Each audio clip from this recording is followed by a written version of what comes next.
आप देख रहे हैं स्टेट टुडे न्यूज। मैं हूं आपके साथ हर्षिता। ये करते हैं खबरों से शुरुआत।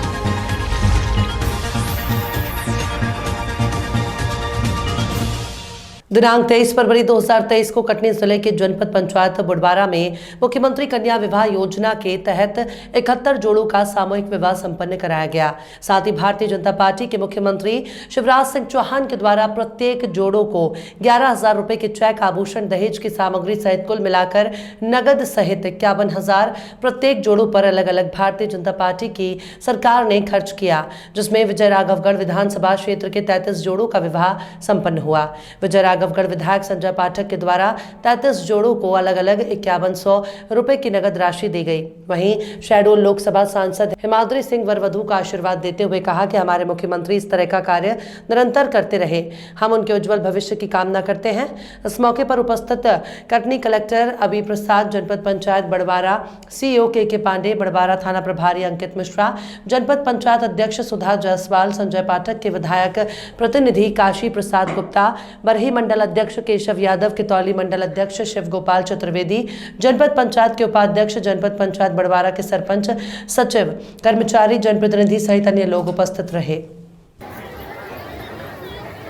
और सम्मानित जनपद अध्यक्ष, उपाध्यक्ष, सभी सम्मानित मंच, आज ये हम सभी का सौभाग्य है कि यहाँ पे 71 जोड़े जो आज नए जीवन में प्रवेश किए हैं, आपके परिवार के खुशियों के बीच हमें यहाँ पे उपस्थित होने का ये अवसर मिला, ये हम सभी के लिए बड़े ही सौभाग्य की बात है। और निश्चित रूप से आज पचमढ़ी में निकली विकास यात्रा, जिसमें पिपरिया विधानसभा क्षेत्र के लोकप्रिय विधायक ठाकुरदास नागवंशी, विशेष क्षेत्र विकास प्राधिकरण के अध्यक्ष कमल दूध, क्षेत्र विकास प्राधिकरण सीईओ भाजपा मंडल अध्यक्ष पवन झा, चंद्रकांत अग्रवाल, संजय लेडवानी, संतोष जैन, पूर्व छावनी उपाध्यक्ष सुरेंद्र यादव, संजय जायसवाल, भाजपा मंडल युवा मोर्चा अनुसूचित जनजाति के अध्यक्ष राकेश दुर्वे, अल्पसंख्यक मोर्चा अध्यक्ष प्रवेश कुरैशी, महिला मोर्चा अनुसूचित जाति के अध्यक्ष सौरभ भाई, पिछड़ा वर्ग मोर्चा अध्यक्ष ईश्वर कुशवाहा, युवा और महिलाएं शामिल रहे। यात्रा इंद्रप्रस्थ चौराहे से प्रारंभ होकर समस्त वार्डों में भ्रमण की गई। गायक ठाकुरदास जी नागवंशी, विशेष क्षेत्र विकास प्राधिकरण अध्यक्ष कमल धूत ने शिवराज सरकार की विकास योजनाओं का प्रचार प्रसार किया, वार्डवासियों से समस्याएं पूछी। स्टेट टुडे संवाददाता मुकेश बान की रिपोर्ट। विकास यात्रा कार्यक्रम अंतर्गत आज भोजपुर विधानसभा क्षेत्र के विभिन्न ग्राम पंचायतों में विकास यात्रा पहुंची है। भोजपुर विधानसभा क्षेत्र के ग्राम पंचायत अमलिया, गौंडी, दाहोद, कुमडी, विठोरी, पडोनिया में विकास यात्रा पहुंची। उपरोक्त विकास यात्रा ग्राम मंडीदीप वार्ड के 19 गज्जू पिपलिया में संपन्न हुई। इन ग्राम पंचायतों में विकास यात्रा कार्यक्रम का शुभारंभ जनप्रतिनिधियों के द्वारा मां सरस्वती जी के चित्र के समक्ष दीप प्रज्वलन और कन्या पूजन कर किया गया। साथ ही विभिन्न विकास कार्यों का भूमि पूजन और लोकार्पण भी जनप्रतिनिधियों के द्वारा किया गया है। इस अवसर पर मंडल अध्यक्ष सुशील शर्मा, विपिन भार्गव, दाहोद जिला सदस्य कमलेश वीके, जनपद सदस्य सज्जन सिंह, नगर सरपंच ओमवती पटेल, एसडीएम प्रमोद गुर्जर, नूरगंज थाना प्रभारी नवीन विलावलिये उपस्थित रहे। आज शिवसेना द्वारा प्रदेश प्रमुख सुनील शर्मा के आह्वान पर संपूर्ण मध्य प्रदेश के साथ मंदसौर जिले के शामगढ़, सुवासरा, सीतामऊ और जिला मुख्यालय पर शिवसेना जिला प्रमुख लाल सिंह सिसोदिया के नेतृत्व में जोश खरोश और नारेबाजी के साथ चुनाव आयोग और एकनाथ शिंदे का पुतला दहन किया गया। उल्लेखनीय है कि महाराष्ट्र में चुनाव आयोग द्वारा चुनाव चिन्ह तीर कमान शिंदे गुट को दिए जाने के बाद मध्य प्रदेश में भी राजनीतिक सरगर्मी तेज हो गई है। शिवसेना जिला प्रमुख लाल सिंह सिसोदिया ने आरोप लगाते हुए कहा कि महाराष्ट्र में एकनाथ शिंदे और चुनाव आयोग भाजपा की कठपुतली बनकर कार्य कर रही है, जिसे तत्काल बर्खास्त किया जाए। और शिवसेना नेताओं ने एकनाथ शिंदे को गद्दार नाम से संबोधित कर कहा कि शिवसेना को कोई नहीं मिटा सकता। जनाधार उद्धव जी ठाकरे के साथ है। पुतला दहन कार्यक्रम में केशु राम बैरागी, कैलाश कोठारी, मुकेश चौधरी, कालू सिंह सिसोदिया, राम सिंह सिसोदिया, तूफान सिंह राठौर, श्याम चौधरी, मंजूर राजगुरु, राजेंद्र धनोतिया, कालू सिंह सिसोदिया आदि मौजूद रहे।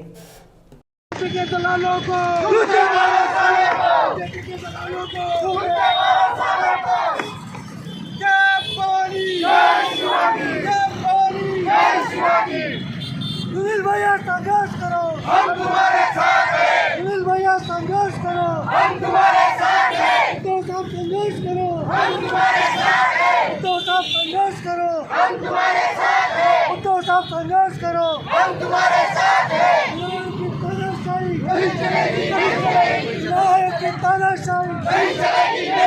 यहाँ पर ज्ञापन दिया गया है? आज हमने जो महाराष्ट्र में घमासान चल रहा है राजनीतिक दबाव से, चुनाव आयोग ने भी अनाप शनाप फैसले लिए जा रहे हैं और एकनाथ शिंदे जी को असली ठहराया जा रहा है। मात्र हम नहीं मानते कि उद्धव साहब एकनाथ शिंदे सही है तो मात्र उद्धव साहब है, बाला साहब की संतान है, मात्र उद्धव साहब है।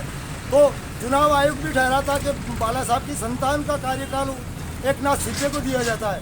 बाकी ये सब राजनीतिक तानाशाही से चल रहा है और इसको हम कभी नहीं मानेंगे और ऐसे एकनाथ शिंदे जैसे लोगों के पुतले जलाते रहेंगे और चुनाव आयोग के भी पुतले जलाते। जय भवानी, जय शिवाजी, जय भवानी, जय शिवाजी। चुनाव आयोग को बर्खास्त करो, बर्खास्त करो, बर्खास्त करो। अगर आपकी बात नहीं मानी गई तो क्या करेंगे आप? नहीं मानी गई तो पूरे मध्य प्रदेश क्या पूरे भारत के शिव सैनिक सड़कों में उतर जाएंगे। क्या नाम है आपका और क्या? लाल सिंह सिसोदिया, शिवसेना जिला प्रमुख मंच। मुरैना जिले की जनपद पंचायत के लारस के ग्राम पंचायत नेपरी में आज विकास यात्रा पहुंची, जिसमें ग्रामीण लोग और भाजपा पार्टी के सैकड़ों नेतागण मौजूद रहे, जिसमें राजस्व, अमला, सब इंजीनियरिंग सचिव, अन्य कर्मचारी भी मौजूद थे। विकास यात्रा का उद्देश्य है कि शासन प्रशासन की योजनाओं का लाभ ग्रामीण लोगों को मिल रहा है या नहीं। ग्रामीण लोगों ने अपनी गंभीर समस्या बताई, जिसमें बताया गया कि पूर्व में क्वारी नदी में जलस्तर बढ़ने से जय मां बागवाली का मंदिर में क्षतिग्रस्त हो गया है और महादेव का मंदिर भी क्षतिग्रस्त हुआ है। दोनों मंदिरों के निर्माण कार्य को लेकर बनवारी लाल धाकड़ उपाध्याय ने मंच के माध्यम से ग्रामीणों से कहा कि समय सीमा तो मैं तय नहीं करूंगा, फिर भी मैं आपकी गंभीर समस्या को जल्द समाधान करवाऊंगा। इसी बीच एक विकलांग व्यक्ति भी पहुंचा, उनके भी पेंशन का आवेदन लिया गया। विकास यात्रा के उद्देश्य है आपकी सरकार आपके द्वार, प्रशासन की योजना से एक भी ग्रामीण लोग वंचित न रहे। स्व सहायता समूह की कार्यकर्ता भी मौजूद रहीं। रायगढ़ जिला पंचायत पार्टी मुरैना आज मध्य प्रदेश शासन की जितनी भी योजना चल रही है उन सभी योजना का लाभ लोगों को मिल रहा है और जो लोग वंचित थे उनके लिए हमने इस विकास यात्रा के माध्यम से प्रयास किया कि सबको लाभ मिले। उस विकास कार्य को मैं एस्टिमेट बनवा करके करवाने का मैंने आश्वासन दिया है, लेकिन उसमें समय लगेगा। समय का मैंने कोई बंधन नहीं चलाई। एक लाडली लक्ष्मी योजना करके चलाई, इसमें 2003 से पहले बेटियों की संख्या 850 रहती थी मेरे 1000 बच्चों पर। आज मैं गर्व से कह सकते हैं मध्य प्रदेश सरकार की नीतियों के अनुसार आज 950 बेटियां जन्म ले रही है, 270 के करीब। और इस शासन की व्यवस्थाएं हैं। मध्य प्रदेश के मुख्यमंत्री हर तरफ चिंता करते हैं, भोपाल में बैठे हुए हर व्यक्ति को लाभ पहुंचे। ये विकास यात्रा इसी पर से चलाई गई है, क्योंकि ये हम एक घर में 4 भाई होते हैं, 4 भाइयों में से एक मालिक बनाया जाता है, वो भी एक दूसरे भाई के साथ दुर्व्यवहार कर देता है। लेकिन मध्य प्रदेश के मुखिया एक ऐसे मुखिया है, इन्होंने सर्वजातीय राजनीति। रतलाम जिला मुख्यालय से करीब 35 किलोमीटर दूर स्थित ग्राम सेमलिया मुंडला राम के बीच पहाड़ी पर स्थित मां अन्नपूर्णा शक्तिपीठ पर 1008 श्री श्री महामंडलेश्वर महासमुंद जी महाराज पिछले 2 वर्षों से लगातार हवन अनुष्ठान करते आ रहे हैं। इस दौरान आसपास के क्षेत्र में पिछले 2 वर्षों में किसी भी प्रकार की कोई आपातकालीन हानि और फसलों को नुकसान नहीं हुआ है, जिसकी वजह से ये क्षेत्र काफी चमत्कार से भरा हुआ है। कहते हैं कि इस पहाड़ी पर आम लोगों को दिए जलते हुए दिखते हैं। रात्रि में क्षेत्र काफी चमत्कारों से भरा हुआ है। वर्तमान में महामंडलेश्वर द्वारा यहां अनुष्ठान किया जा रहा है, जो अनवरत जारी है। साथ ही यहां पर पिछले 2 वर्षों से ही लगातार भंडारे का आयोजन भी हो रहा है। हवन अनुष्ठान में वर्तमान में 1.25 करोड़ से अधिक आहुतियां दी जा चुकी हैं। अपने गुरु श्री श्री 1008 कालिदास जी महाराज के आदेशानुसार महामंडलेश्वर जी यहाँ मां कामाख्या पीठ की साधना कर रहे हैं। आने वाले 5 साल में ये पीठ बनकर तैयार होगा, जहां पर हिंदू सनातन धर्म पीठ के साथ 12 ज्योतिर्लिंगों की अखंड ज्योत 24 घंटे चलती रहेगी। मां अन्नपूर्णा शक्तिपीठ पर मार्च माह के दूसरे सप्ताह में होने वाले पत्रकारों के महाकुंभ की तैयारियों का जायजा लेने के लिए इंडियन फेडरेशन वर्किंग जर्नलिस्ट के राष्ट्रीय अध्यक्ष अवधेश भार्गव, NP अग्रवाल, संजय राय जादा, शंकर राज शर्मा पहुंचे। इस दौरान महामंडलेश्वर श्री श्री 1008 महासमुंद जी महाराज से खास बातचीत भी हुई। महाराज जी, ये यज्ञ चल रहा है, किस बात के लिए इतनी कठिन तपस्या? देखो, साधु का कर्म ही तपस्या करना है। साधना से आदमी सिद्ध होकर के उस तत्व और उस पदार्थ के बारे में जान लेता है और उस सत्ता के बारे में जान लेता है जो इंद्रियों से, मन से, वचन से और कर्म से परे है। और जब उसको जान लेता है तो वहां से फिर ज्ञान और अध्यात्म की शुरुआत होती है। और बिना आध्यात्म के घटित हुए न सृष्टि के बारे में कुछ कहा जा सकता है, न धर्म के बारे में कुछ जाना जा सकता है, न ईश्वर के बारे में कोई प्रमाण दिया जा सकता है। इसीलिए सनातन धर्म में जो अंतिम जिस प्रकार से लोकतंत्र का चौथा स्तंभ आप लोग हैं, और उस चौथे स्तंभ से आप अर्श से जो निचला तबका होता है वहां से उस चीज को आप उठा करके ऊपर तक ले जाते हैं। ठीक उसी प्रकार से सनातन धर्म में जो अंतिम सत्य जिसको कहा गया है वो है साधना। संन्यास अंतिम अवस्था है, और जब अंतिम अवस्था में कोई मनुष्य पहुंचता है तो फिर उसका प्रथम कर्म यही होता है कि वो साधना करे। और चूंकि यज्ञ जो है ये प्राकृतिक अनुसंधान भी है, यज्ञ केवल एक पूजा पाठ की पद्धति ही नहीं है, ये एक वैज्ञानिक अनुसंधान है, ये प्रकृति का शोधन है, प्रकृति को शुद्ध करने की और प्रकृति से जुड़ने की एक अवस्था है।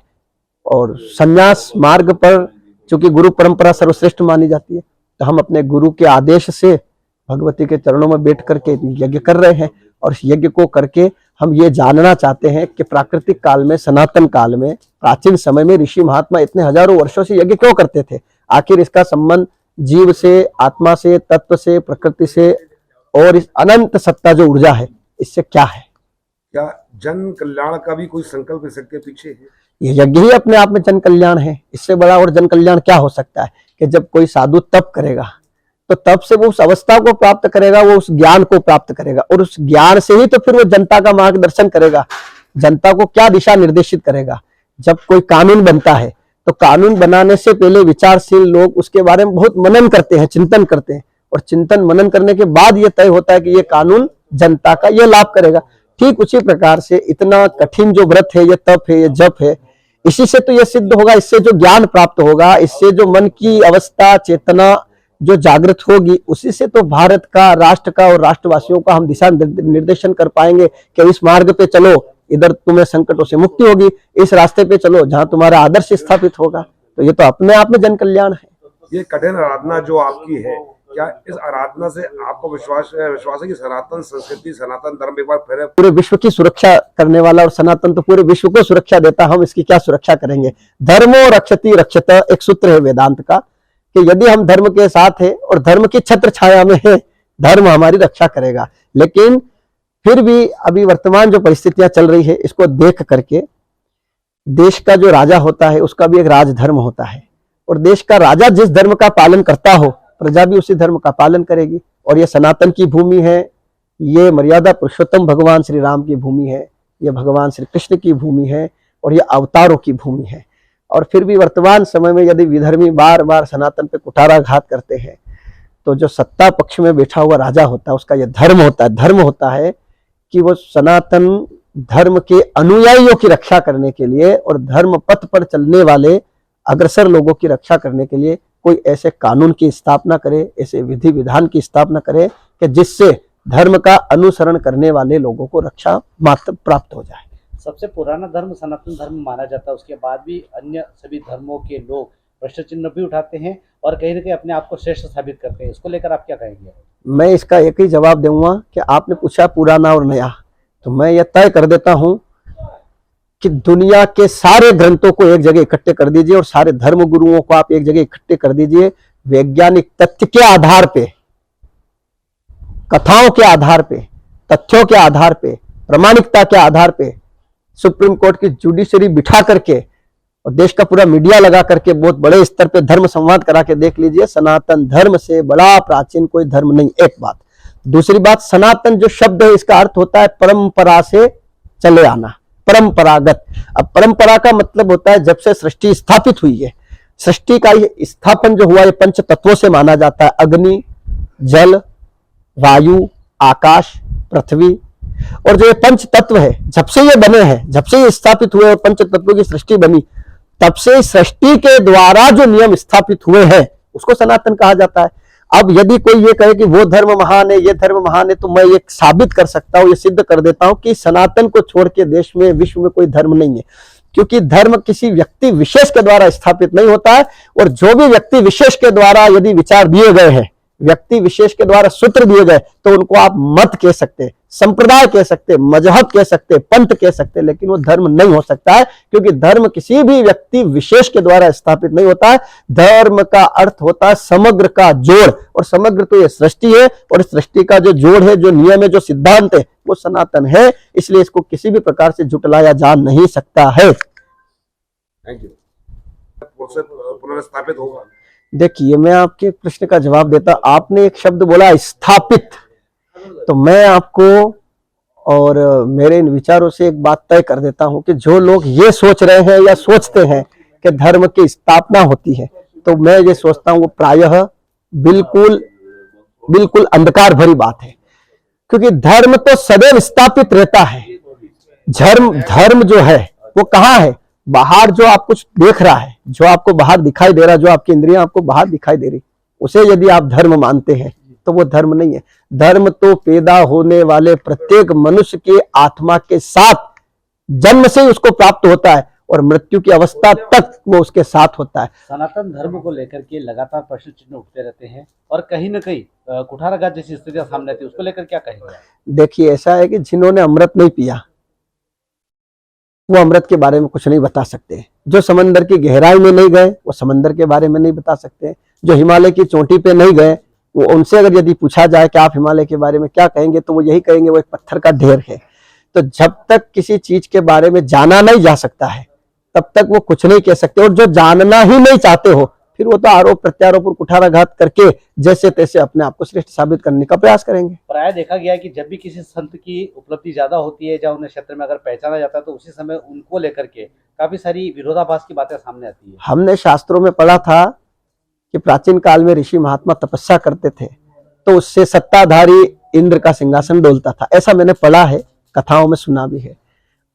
वर्तमान समय में भी वही परिपाटी है कि जब कोई साधक, कोई साधु संत जन कल्याण का काम करता है, जब आत्म चेतना जगाता है, वो जीवन में क्रांति ला देता है, तो उससे कुछ सत्ताधारी लोलुप जिनका झंडा या तो ऊंचा नहीं हो पाया है या जो सत्ता पे काबिज होकर गुलामी कराना चाहते हैं, ऐसे जो सत्ताधारी लोलुप लोग होते हैं, उनकी जमीन खिसकती है, उनकी सत्ता खिसकती है, उनका अस्तित्व डगमगाता है। और जब ऐसे अस्तित्व किसी का डगमगा जाए तो फिर वो क्या करेगा? भविष्य में शक्तिपीठ में किस तरह के परिवर्तन होंगे और सनातन धर्म को लेकर, उसकी सुरक्षा को लेकर किस तरह की चीजें आपके द्वारा की जाएगी? देखो, सनातन की सुरक्षा की बात है तो सनातन तो पूरे विश्व की सुरक्षा करने वाला, और सनातन तो पूरे विश्व को सुरक्षा देता। हम इसकी क्या सुरक्षा करेंगे? धर्मो रक्षति रक्षत, एक सूत्र है वेदांत का कि यदि हम धर्म के साथ हैं और धर्म की छत्र छाया में है, धर्म हमारी रक्षा करेगा। लेकिन फिर भी अभी वर्तमान जो परिस्थितियां चल रही है, इसको देख करके देश का जो राजा होता है उसका भी एक राजधर्म होता है, और देश का राजा जिस धर्म का पालन करता हो, प्रजा भी उसी धर्म का पालन करेगी। और यह सनातन की भूमि है। बीजेपी सरकार एक और विकास यात्रा कर गांव गांव जाकर किए गए विकास कार्यों को गिनवा रही है। वहीं दूसरी ओर हम आपको उदयपुरा जनपद के अंतर्गत आने वाले आवरिया पंचायत के शासकीय माध्यमिक शाला की बात बता रहे हैं, जहां बच्चों के बैठने की समुचित व्यवस्था नहीं है। शाला भवन जर्जर अवस्था में है। बच्चे अतिरिक्त कक्ष में बैठने को मजबूर हैं। स्कूल में पढ़ रहे छात्र छात्राओं की संख्या के हिसाब से उनको बैठने के लिए पर्याप्त शाला भवन नहीं है। जब वहां के प्रधान अध्यापक से बात की गई तो उन्होंने बताया कि उदयपुरा बीआरसी को कई बार पत्र के माध्यम से सूचित किया जा चुका है, लेकिन आज दिनांक तक कोई व्यवस्था नहीं की गई। हम बच्चों को अतिरिक्त कक्ष में बैठाकर पढ़ाने को मजबूर हैं, लेकिन प्रशासन द्वारा अभी तक शाला भवन का निर्माण नहीं कराया गया। पुराना भवन जर्जर अवस्था में है, कभी भी छत गिर सकती है। ऐसे में बच्चों को वहां नहीं बैठाया जा सकता। अब सवाल ये उठता है कि बच्चों के भविष्य के साथ खिलवाड़ क्यों किया जा रहा है? अभी तक शाला भवन निर्माण नहीं कराया गया। ऐसे में कितना विकास हुआ है और कैसा विकास हुआ है, ये साफ नजर आता है। फिर मौजूदा सरकार किस विकास का ढोल पीट रही है? क्या कभी व्यवस्था सुधर पाएगी या नहीं, ये सवाल अभी भी बना हुआ है। क्या नाम है आपका? मैं श्याम बाबू चौधरी। किस पद पर पदस्थ हैं? मैं माध्यमिक शिक्षक हूँ, माध्यमिक शाला आवरिया में। आवरिया। ये बताइए, यहाँ बिल्डिंग की क्या समस्या है? यहाँ जो मिडिल स्कूल की बिल्डिंग है उसकी छत जो है और फर्श और कुछ दीवारें भी क्षतिग्रस्त हो गई हैं।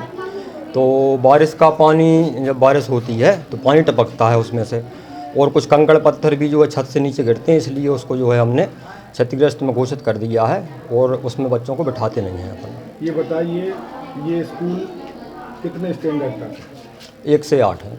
1 से 8। बच्चों की स्ट्रेंथ क्या है? 118। 118।